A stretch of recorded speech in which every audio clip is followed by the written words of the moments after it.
Sports can give high school students life lessons that they take with them and use throughout their lives. But one former Georgia wrestler recently filed a lawsuit with a complaint that something else he received from his time in the sport will always stay with him as well: herpes. Yes, the 20-year-old claims he contracted both type 1 herpes and a staph infection during a 2013 tournament. His attorney, Lee Davis, joins us now via Skype. So, Lee, I'm just going to ask you what the lawsuit is, and also just to comment on the fact that I think it's about 3 years after the fact now. Tell us about the lawsuit and why now. Sure. Well, initially it happened when my client was a minor. It was at a high school wrestling match, and our belief is that the opposing coach and the referees at the match failed to properly do a skin check of the wrestlers before the match. Unfortunately, my client contracted both herpes and staph from the match, or possibly from a mat at the match.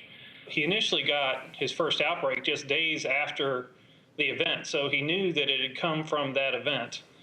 He went to his doctor and was diagnosed at that time with both herpes type 1 as well as the staph infection.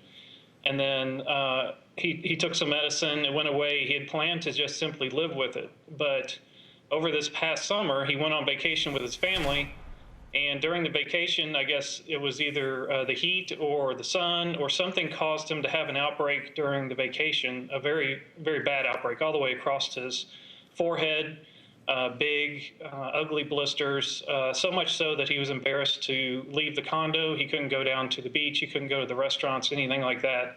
And at that time, he kind of decided, I can't live with this. I need to try to do something about this. One thing I just want to ask really quickly is, medically, has he had verified that these lesions, these big blisters on his forehead, are indeed from the herpes simplex 1 virus? We do have medical records from tests that they did when he presented to the doctor right after his initial outbreak. Well, after his initial outbreak, because this is, but you just may want to make sure, I'm giving you my medical opinion here, that it's highly unusual to have big blisters appearing on your forehead from herpes simplex 1 virus. I mean, you're right, Lee, that you can get herpes simplex 1 anywhere on your face, but Dr. Travis and I talked about it. A little unusual presentation to get it like that in the forehead.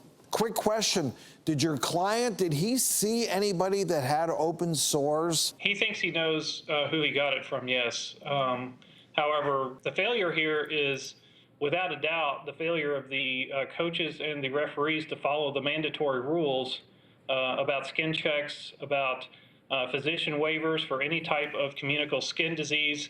This is not an unknown circumstance. This is something that the wrestling world knows about very well. There are rules in place, there are procedures in place, and they simply weren't followed here. Lee, you raise a really good point, and I'm actually glad you're bringing that up, because it's very important in skin-to-skin contact sports that these protocols are followed.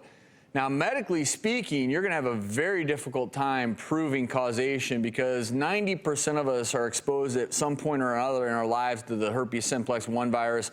Why some individuals actually end up displaying the virus, it's a virus that stays with you forever, is unknown. And so your ability to prove causation, I think, is a very challenging task.